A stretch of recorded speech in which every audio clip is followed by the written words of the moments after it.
Hi friends, இன்றைக்கி நம்ம கிச்சனில் முர்க் முசல்லம் ரெசிபி தான் செய்ய போகிறோம். இது ஒரு முகலாய் டிஷ்.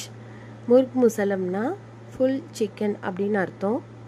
இப்போது சிக்கன் மேரினேட் பண்ணுறதுக்கு ஒரு பவுலில் 2 டேபிள் ஸ்பூன் அளவுக்கு திக்கான தயிர் எடுத்திருக்கேன்.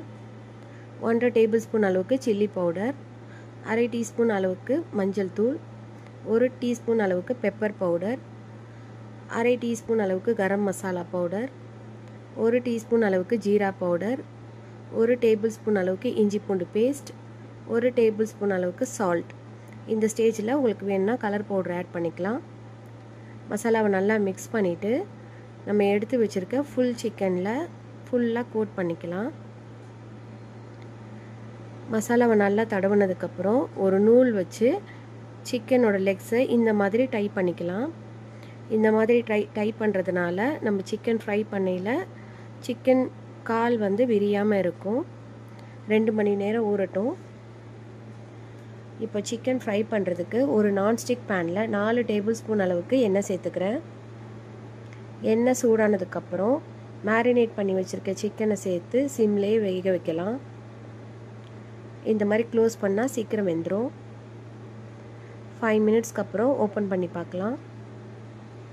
நம்ம லெக்ஸை டை பண்ணியிருக்கறனால ஈஸியாக திருப்பி போடுறதுக்கு வரும். 2 அவிச்ச முட்டையை இந்த ஸ்டேஜில் சேர்த்துக்கிறேன். சிக்கன் மேரினேட் பண்ண மசாலா கொஞ்சம் பேலன்ஸ் இருக்குது, அதையும் இந்த ஸ்டேஜில் சேர்த்து சிம்லேயே வச்சு எல்லா சைடும் திருப்பி போட்டு வேக வச்சுக்கலாம். சிக்கன் நல்லா ஃப்ரை ஆயிடுச்சு. இப்போ அடுப்பு ஆஃப் பண்ணி வச்சுக்கலாம். கிரேவி செய்கிறதுக்கு 4 வெங்காயத்தை கேரட் துருவுறதுல வச்சு கிரேட் பண்ணி வச்சுருக்கேன். 3 தக்காளியை பேஸ்ட்டாக அரைச்சி வச்சுருக்கேன். கிரேவி செய்கிறதுக்கு ஒரு அகலமான கடாயில் 6 டேபிள் ஸ்பூன் அளவுக்கு ஆயில் சேர்த்துட்டு ஆயில் சூடானதுக்கப்புறம் கிரேட் பண்ணி வச்சுருக்க வெங்காயத்தை சேர்த்துக்கலாம். வெங்காயம் வதங்கிட்டு இருக்கட்டும். இங்கே 10 பாதாம், 10 முந்திரி, 1 டேபிள் ஸ்பூன் அளவுக்கு கசகசா, இது எல்லாத்தையும் சேர்த்து நைஸாக பேஸ்ட்டாக அரைச்சிக்கலாம். இப்போ நம்மளோட வெங்காயமும் கோல்டன் கலர் வந்துருச்சு. 1 டேபிள் ஸ்பூன் அளவுக்கு இஞ்சி பூண்டு பேஸ்ட் சேர்த்து வதக்கிக்கிறேன். இஞ்சி பூண்டோட பச்சை வாசனை போனதுக்கப்புறம் 1 டேபிள் ஸ்பூன் அளவுக்கு சில்லி பவுடர், 1 டேபிள் ஸ்பூன் அளவுக்கு மல்லித்தூள், 1 டீஸ்பூன் அளவுக்கு ஜீரா பவுடர், 1 டேபிள் ஸ்பூன் அளவுக்கு கரம் மசாலா பவுடர், இது எல்லாத்தையும் சேர்த்து நல்லா வதக்கிக்கலாம். அரைச்சி வச்சுருக்க தக்காளி பேஸ்ட்டையும் 1 டேபிள் ஸ்பூன் அளவுக்கு சால்ட்டும் சேர்த்து நல்லா வதக்கி விட்டுக்கிறேன். தக்காளி வதங்கி நல்லா எண்ணெய் பிரிஞ்சு வந்ததுக்கப்புறம் 2 டேபிள் ஸ்பூன் அளவுக்கு தயிர் சேர்த்துக்கிறேன்.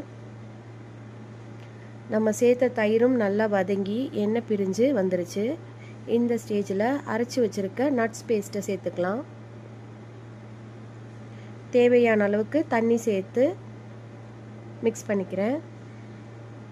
மஞ்சத்தூள் போட மறந்துட்டேன், கொஞ்சமாக சேர்த்துக்கிறேன். இப்போ பாயில் ஆயிடுச்சு நல்லா கிரேவி. இப்போது ஃப்ரை பண்ண சிக்கனையும் சேர்த்து சிம்லேயே வச்சுக்கலாம். எல்லா சைடும் 5 மினிட்ஸ் திருப்பி போட்டு வேக வச்சுக்கலாம்.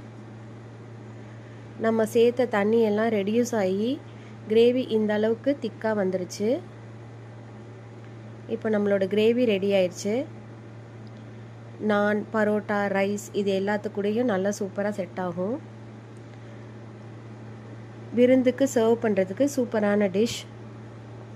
இப்போ நம்மளோட முர்க் முசல்லம் ரெடி ஆயிடுச்சு. சூப்பராக சாப்பிட்டு என்ஜாய் பண்ணலாம்.